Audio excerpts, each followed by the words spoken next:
मेरे पास एक सवाल आया कि ऐसा क्या है कि बच्चों के ऊपर इतना दबाव पड़ रहा है कि वो अपना जीवन ही समाप्त कर ले रहे हैं।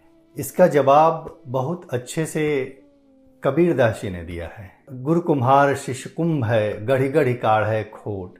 कभी आप किसी कुम्हार को बर्तन बनाते हुए देखिए, वहाँ से आपको समझ में आएगा कि बच्चों के साथ क्या हो रहा है और क्या होना चाहिए। समस्या ये है कि बच्चों को हम उस तरीके से मानसिक स्तर पे, शारीरिक स्तर पे तैयार नहीं कर पा रहे हैं। जैसा कि कबीरदास जी का उदाहरण दिया गया कि गुरु कुम्हार शिष्य कुंभ है, गढ़ी गढ़ी काढ़ है खोट।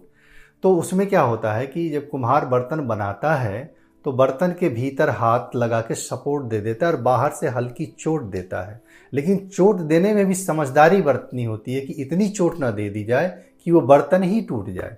या फिर कोई मिट्टी का बर्तन हो जिसमें आप पानी गिरा रहे हो, वो पानी की धार इतनी तेज मत कर दीजिए कि वो बर्तन जो है फूट जाए। आपको समझने की आवश्यकता है, यानी गार्जियन को समझने की आवश्यकता है कि बच्चे की क्षमता, उसकी कैपेसिटी कितनी है और किस लेवल की है, और उसी लेवल का उनको प्रेशर देना चाहिए। हम उसको बहुत अच्छी स्कूल में डाल दे रहे हैं, कॉपी किताब, अच्छे कपड़े, जूते, साइकिल या मोटरसाइकिल या कार, जो भी सुविधाएं हैं वो सारी चीज़ें हम उनको उपलब्ध करा दे रहे हैं, लेकिन अंदर से उनको उस तरह से हम मजबूत नहीं कर पा रहे हैं कि उनको उस तरीके का सपोर्ट दिया जाए। उस सपोर्ट की आवश्यकता है, और उसके अलावा इसकी आवश्यकता है कि हम समझें कि किस स्तर का प्रेशर उन पर देना है, किस स्तर का दबाव उन पर देना है। इसमें बहुत बड़ा योगदान जो है पेरेंट्स का होता है कि उस बच्चे को, मन को, उसके मन की कोमलता को, उसके मन के भाव को वो समझें और उसी स्तर पर उनसे उम्मीद लगाएं। इसके अलावा एक बात और मैं कहना चाहता हूं जो बहुत ही ज़रूरी है बच्चों के अभिभावकों के लिए, कि आप उम्मीद लगाते हैं उनसे, या फिर बच्चे तैयारी करने के लिए जाते हैं कोई स्वप्न पाल करके, तो इस बात का हमेशा ध्यान रहे आप अपनी तैयारी पूरी करिए, इस तरह से करिए और इस संकल्प के साथ करिए कि जैसे कि या तो शरीर रहेगी या फिर जो हमारा लक्ष्य पूरा होगा। बिल्कुल आर पार की लड़ाई लड़िए, लेकिन ये जब तक तैयारी चल रही है तभी तक की ये स्थिति होनी चाहिए। तैयारी के बाद की स्थिति क्या होनी चाहिए कि कर्मण्येवा अधिकारस्तु मा फलेषु कदाचन। उसके बाद भूल जाइए कि आपने एक परीक्षा दिया, परीक्षा में आप फेल होंगे, पास होंगे, क्योंकि आपके बस में ये नहीं है।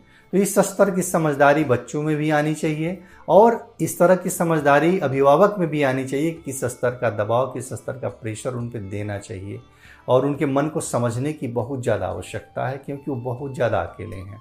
उस अकेलेपन से उबारने में माँ बाप का, परिवार का ही योगदान होता है। और जब ये दोनों पार्टिसिपेशन होगा, इंटरेक्शन होगा आपसे उनका, तो उनका अकेलापन खत्म होगा। अपनी बात, अपनी तकलीफ, अपनी पीड़ा आपसे वो शेयर कर पाएंगे। तो इस स्टेज तक वो नहीं पहुंचेंगे कि सुसाइड कर लिया जाए। उनके पास एक रास्ता दिखेगा कि हम पिताजी से बात कर लें, माताजी से बात कर लें। तो इस रास्ते को, इस विकल्प को बनाए रखने की जिम्मेदारी गार्जियन की बहुत ज़्यादा होती है। जो अभिभावक सुन रहे हैं उनसे भी मेरी यही अपेक्षा है कि आप अपने बच्चों के मन को टटोलें, उनको समझें, उनका अकेलापन दूर करें।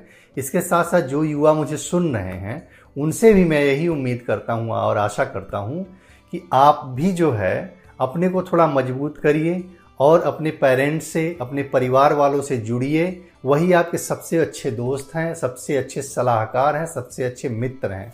वहाँ आप जुड़ेंगे तो आपको इन सारी समस्याओं का समाधान आपको अपने परिवार में ही मिल जाएगा। इस वीडियो से जुड़े रहने के लिए बहुत बहुत धन्यवाद। अगर आप नए हैं इस चैनल पे तो इसे लाइक करिए, सब्सक्राइब करिए, शेयर करिए, और आगे मैं इस तरीके की चीज़ें लेकर आता रहूँगा। बहुत बहुत धन्यवाद। नमस्कार।